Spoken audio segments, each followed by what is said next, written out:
This is NFR 445 Live, sponsored by Silverton Casino Hotel. Join them nightly for Wrangler NFR viewing and after parties at Silverton Casino Hotel.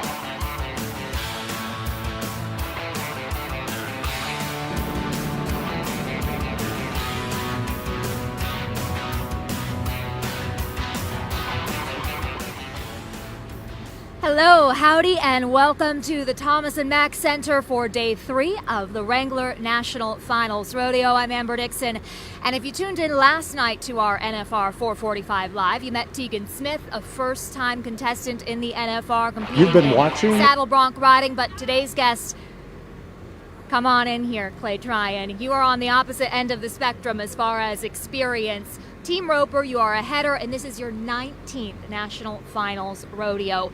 If this is the Super Bowl of rodeos, then you have been to more Super Bowls than Bill Belichick and Don Shula combined. Do those names mean anything to you? Yeah, those guys are legendary. I don't know if I'm legendary, but those guys for sure are. Well, I would say 19 NFR. You are pretty legendary. So the difference, though, they are coaches. You are more of the athlete in this situation, part of a two-man team. You are the header, your teammate the healer, and I have heard the header described as the quarterback in this duo. Do you agree with that? Why or why not? Yeah, absolutely. You start the run, you set everything up, and a lot of the time is dependent on what you do, and the healer kind of finishes it more like the wide receiver. But yeah, you got to be the quarterback if you're the header. Well, tell me about your receiver, or your healer. His name is Jake Long. I think this is the second straight year you've been competing with him. Yeah, we've roped for about 3 years now. Yeah, he ropes really good, aggressive healer. He ropes fast, good dude all the way around, and he's going to be a world champ someday. Well, and you are already a world champ, so nice to have you along with him. 3 world titles you have won. How important is that relationship? Describe it to me between the header and the healer. Oh, it's important. I've roped with a few guys that were really good, and we didn't do that good together, and I thought we would on paper. It looked good, and then some guys you just click with. The way you do it, it's easy for each other to rope together, and those are the kind of combinations that you want to find.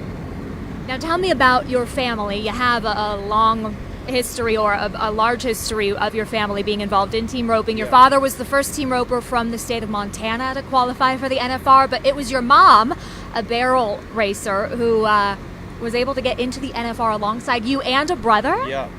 Yeah, I was probably born to rope, I guess. My dad kind of started it all and got us going, and then me and my brother, and I got another brother that made it. There's 3 of us. We all made the NFR one year, I think in 2010. My cousin, he's competing this year. So yeah, my whole family, if you're trying, I guess you got to rope. But I don't know, my dad kind of started it and his brother, and I don't know, we just all kind of followed the lead. So your dad has retired, but your mother, Terry Kay, I understand she is still competing. How often and why? She said she's going to do it till she dies, so we'll see. But yeah, she's still running barrels in her early 60s now, and so I don't know. She said she loves it. I won't be doing it then, but she's still doing it. So. But you told me that she's not here tonight. No, everybody's back in Montana. I got my family here. I got kids roping around the town. If you've been here 19 times, you got kids that rope. So I've already got that going, and so I got a lot going on this week. She's watched you grow up through it, and now she's staying home. It'd be a little bit much to come to every single one. What did you learn from her and from Dad, and who was tougher on you growing up? Oh, Mom younger, Dad older, I guess probably.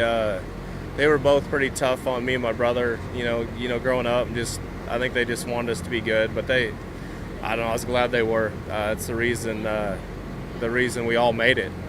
My dad knew what he was talking about, and I think you just got to listen to your parents sometimes. So kids out there, listen to your parents. They sometimes know what they're talking about, and we did listen. And I mean, he got us here, and I've had a great career, and hopefully I pass what I've learned on down to the next generation. My kids, hopefully they can make it and keep it going. I believe you have 3 children of your own, or are they already? Yeah, 3 boys. I got 2 of the older ones, 15, 13. They're already roping. They rope pretty good, really. And then I got a 7-year-old. He's just getting started.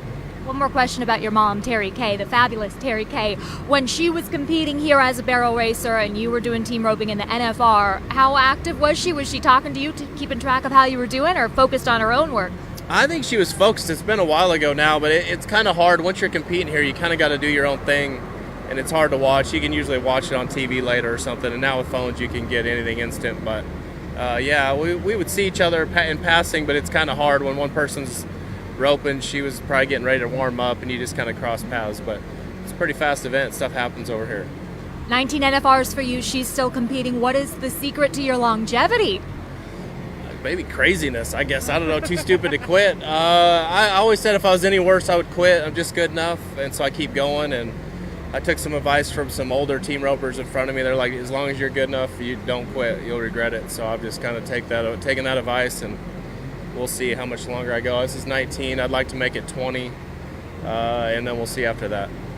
So round 3 tonight, round 2 last night. You got the work done in 4.4 seconds to tie for a 4th. Yeah. Something good to build off of, right? Yeah, the steers are probably a little better tonight. They sort them in pins, so you kind of know what you got before you rope, and so it'll probably need to be a little faster tonight.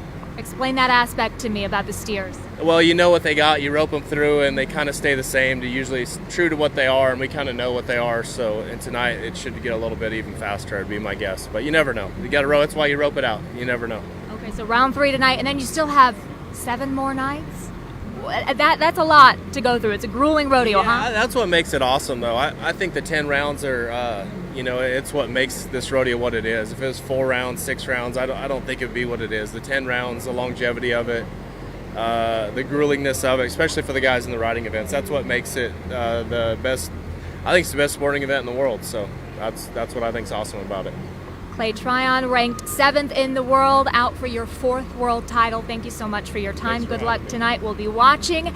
And for continued coverage of the Wrangler National Finals Rodeo, go to lvrj.com/NFR. You've been watching NFR 445 Live, sponsored by Silverton Casino Hotel. Join them nightly for Wrangler NFR viewing and after parties at Silverton Casino Hotel.